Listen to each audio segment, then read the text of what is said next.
تو ہمارے ملک میں یہ لبرلزم بہت تیزی سے پھیل رہا ہے, اور افسوس کی بات ہے کہ اسمبلیوں میں بھی بہت سے لوگ, سب نہیں, بہت سے لوگ ایسے بیٹھے ہوئے ہیں جو بڑا نرم لب و لہجہ اختیار کرتے ہیں. بچوں سے غلطی ہو گئی, کیا ہو گیا, کیوں نکالا جا رہا ہے. یہ چھوٹی غلطی نہیں ہوئی ہے, یہ بہت بڑی غلطی ہے. اس سے فیملی سسٹم تباہ ہو رہا ہے آہستہ آہستہ, اور یہی چاہتے ہیں لوگ جو ہمارے ملک کے دشمن ہیں, ہمارے کلچر کے دشمن ہیں. قرآن کہتا ہے وَدُّوا لَوْ تَكْفُرُونَ كَمَا كَفَرُوا, جیسے یہ خود برباد ہوئے ہیں یہ چاہتے ہیں تم بھی برباد ہو جاؤ. ان کے یہاں کتوں کا کلچر چلتا ہے. کتے گرل فرینڈ بوائے فرینڈ جب ہوتے ہیں نا تو پھر بڑھاپے میں کتے پالنے پڑتے ہیں, ان کو اولاد نہیں ملتی. ہمیں تو اللہ کا شکر ہے بچوں سے ہی فرصت نہیں ملتی. لوگ کہتے ہیں کتے کیوں نہیں پالتے آپ, ہمیں ضرورت نہیں, ہم نے انسان پالے ہوئے ہیں الحمدللہ, ان سے محبت مل جاتی ہے ہمیں الحمدللہ. ہمیں کتا پالنے کی ضرورت نہیں ہے, گورے کو ضرورت ہے کتے پالنے کی, نسل ہی نہیں ہے ان کی, کیونکہ 45-50 سال تک گرل فرینڈ کو پالا ہوتا ہے انہوں نے, پھر جا کے کہیں شادی وادی کرتے ہیں تو پھر کہتے ہیں وفا بھی کرتے ہیں. وہ تو اب رہ گیا وفا کرنے کے لیے, ساری عمر تو گزر گئی آپ کی, نچڑ گئے سارے. نچڑنے کے بعد اب آپ کیا کر رہے ہیں؟ جب بھرے ہوئے تھے تو اس وقت وفا کا خیال نہیں آیا, جب زرخیز تھے. تو بڑھاپے میں تو وفا ہی کرنی ہے نا, اب اور کیا رہ گیا وفا کے علاوہ.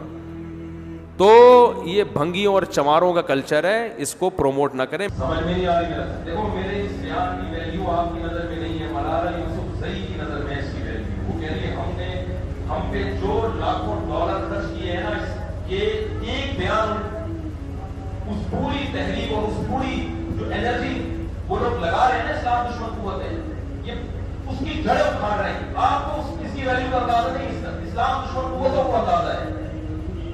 ہمیں ملالہ یوسفزئی سے کوئی ذاتی دشمنی نہیں ہے, وہ ہماری بہن ہے, کوئی دشمنی نہیں ہے. لیکن یہ جو بیان آیا ہے نا, یہ بیان ہم اس بیان کو فوکس کر رہے ہیں, یہ بیان ٹھیک نہیں ہے. ہم اس کے اگینسٹ چلیں گے, اپوزٹ چلیں گے, اور میں چلنے کا طریقہ بتا رہا ہوں آپ کو. تو پہلا کام کیا کرنا ہے, نکاح ہم نے کرنا ہے. دوسرا جلدی کرنا ہے. اس میں کس پہ توکل کرنا ہے؟ اللہ پہ. اللہ کھلائے گا. آج تک کھلا رہے کہ نہیں کھلا؟ ماں کا پتہ نہ بھتیجا نہ بھانجا, گلی محلوں میں ٹہل رہے ہو, کوئی بات نہیں, اس کا اپنا مسئلہ ہے. گلی کے کتے مختلف جگہوں پہ ٹہلتے رہتے ہیں. کبھی ایک گلی کا کتا وہاں چلا جاتا ہے, کبھی ماں کا کتا یہاں آ جاتا ہے. اس سے کوئی فرق نہیں پڑتا. تو دیکھو آخری بات بس جلدی سے, جو ٹو دا پوائنٹ بات ہے, یورپ کی کوشش ہے, مغربی تہذیب کی کوشش ہے. علامہ ابن تیمیہ رحمہ اللہ ایک بہت زبردست بات لکھی انہوں نے, فرمایا کہ تمہیں اگر حق اور باطل کا پتہ نہ چلے تو باطل کے تیروں کا رخ دیکھو کس طرح. باطل جس چیز کو سب سے زیادہ نشانہ بنا رہا ہے, حق سب سے زیادہ وہی چھپا. دیکھو ان کو ہماری نمازوں پہ اعتراض نہیں. ملالہ یوسفزئی نے کبھی نماز کے خلاف بیان نہیں کیا. ان کو ہماری نمازوں پہ کوئی اعتراض نہیں. ان کو ہمارے حج پہ کوئی اعتراض نہیں. حج سے تو جتنا یہودی کماتا ہے نا ملٹی نیشنل کمپنیاں, وہ ہم سوچ بھی نہیں سکتے. وہ چاہتے ہیں کہ حج ڈبل ہو جائے. ان کو نمازوں پہ اعتراض نہیں. ان کو ہمارے رمضان سے کوئی سروکار نہیں ہے. وہ دو چیزوں کو ہٹ کر رہے ہیں, اور ہمیں بھی اپنی صلاحیتیں انہی دو چیزوں پہ خرچ کرنی چاہیے. نمبر ایک, معیشت کو سود کو لانا چاہتے ہیں, کیونکہ سود کی وجہ سے دولت چند ہاتھوں میں جا رہی ہے. وہ چاہتے ہیں دنیا غربت سے بھوکی مرے مگر یہ دولت چند ہاتھوں میں سمٹ کے جائے. حضرت مفتی تقی عثمانی صاحب پر جو باہر پابندیاں لگی ہیں وہ سودی نظام کے خلاف کام کرنے کی وجہ سے لگی ہیں. بعض ملکوں میں پابندیاں لگ رہی ہوتی. دوسری چیز جو وہ چاہتے ہیں وہ ہمارا خاندانی نظام تباہ, کیونکہ جہاں خاندان ہوتے ہیں وہاں غیرت مند لوگ پیدا ہوتے ہیں. خاندان ختم, غیرت ختم. خاندان ختم, غیرت گدھے گھوڑا بن جاتا ہے انسان. تو اب یورپ کی, مجھے نہیں پتا یورپ کی کوشش ہے یا نہیں, جو بھی کوشش کر رہے ہیں, جو بھی ہمارے کلچر کو تباہ کرنے کی جو اسلام دشمن قوتیں ہیں, وہ کوشش سب سے زیادہ کر رہی ہیں ہمارے معاشرے کو تباہ کرنے کی. اس کے لیے وہ کام کیا کر رہے ہیں میں نمبر بار بتاتا ہوں, پھر میں آپ کو بتاتا ہوں ہم نے بالکل اس کا کیا کرنا ہے, الٹنا ہے. سب سے پہلے ان کی کوشش ہے نکاح کے رواج کو سرے سے ختم کیا جائے. پہلا پوائنٹ یاد رہے گا, وہ کہتے ہیں ایک شادی 50 سال کی عمر میں بھی بولو نہیں ہونی چاہیے، اگر نہ ہو تو یہ بھی اچھا ہے، 50 سال میں بھی نہ۔ دوسری کوشش ان کی یہ ہے کہ اگر کرنی ہی ہے تو دیر سے کی جائے، جلدی۔ ابھی ایجوکیشن ایکچولی بھی ہماری بیٹی پڑھ رہی ہے،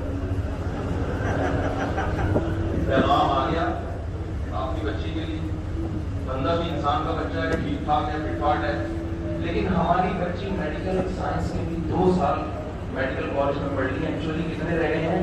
2 رہ گئے ہیں، ہاؤس جاب بھی ہے تو 3 سال کے بعد شادی ہوگی۔ اس کو یہ نہیں پتا کہ 3 سال کے بعد یہ ڈاکٹر تو ہوگی، لیکن جتنی اٹریکٹیو ابھی ہے، جتنے اس کے رشتے ابھی آ رہے ہیں، 3 سال کے بعد انسان مرد جب نکاح کا پیغام بھیجتا ہے تو اس کی نیچر ہے، اس کی فطرت ہے، سب سے پہلے لڑکی کی بیوٹی کو، اس کی خوبصورتی کو دیکھتا ہے، ڈاکٹر بنے کو نہیں دیکھتا۔ وہ میڈیکل سے کوئی کلینک تھوڑی بنوانی ہے، علاج تھوڑی، علاج کے لیے درجنوں کلینک موجود ہیں۔ ہاں دونوں چیزیں اکٹھی ہو جائیں، خوبصورت بھی ہے، ڈاکٹر بھی ہے، پھر کہتے ہیں چلو سب سے پہلے وہ کس کو فوکس، آپ کو 90 سال کی کوئی نوبل انعام یافتہ ڈاکٹر مل جائے، بڑھیا کرو گے شادی؟ کہیں میرے پاس اتنی ڈگریاں نوبل ہو گیا ہے بھائی، آپ کو میں ماں بنانے کے لیے تیار ہوں، میری والدہ کا انتقال ہو گیا، آپ آ جائیں گے۔ یہ نیچر ہے، نیچر سے تھوڑی کوئی لڑ سکتا ہے۔ کتنے لوگ میرے جاننے والے ایسے ہیں جنہوں نے اپنی بیٹیوں کی ایجوکیشن کمپلیٹ کرانے کے چکر میں نکاح میں تاخیر کی، اب وہ خون کے آنسو ہوتے ہیں، خون کے آنسو ہوتے ہیں۔ تو بھائی یہ نکاح کے بعد بھی ہو سکتا ہے، کس نے کہہ دیا کہ شادی کے بعد ایجوکیشن نہیں ہو سکتی؟ ہو سکتی ہے، بالکل ہو سکتی ہے۔ اور جس یورپ کی آپ تقلید کر رہے ہو وہاں لڑکیاں بوائے فرینڈ رکھ کے بچے پیدا، حرام بچے پیدا کر کے بھی تعلیم حاصل کر رہی ہوتی ہیں، تو آپ حلال کر کے کیوں نہیں ہو سکتا بھائی؟ ایک دماغ میں بس ایک بٹھا دیا ہے کہ نہیں ہو سکتا۔ تو دوسرا ان کا فوکس کس پر ہے کہ اگر نکاح بالفرض کرنا بھی ہے تو جلدی تمام کام جب فارغ ہو جائیں گے تمام کاموں سے اس کے بعد، لیکن اس کے بعد اکثر لڑکیوں کی شادیاں نہیں ہو پاتی۔ تیسرا کام انہوں نے یہ کیا ہے کہ اگر بالفرض پہلے تو یہ کرنی نہیں ہے، دوسرا کرنی ہے تو دیر سے، اور پھر کرنی بھی کتنی ہے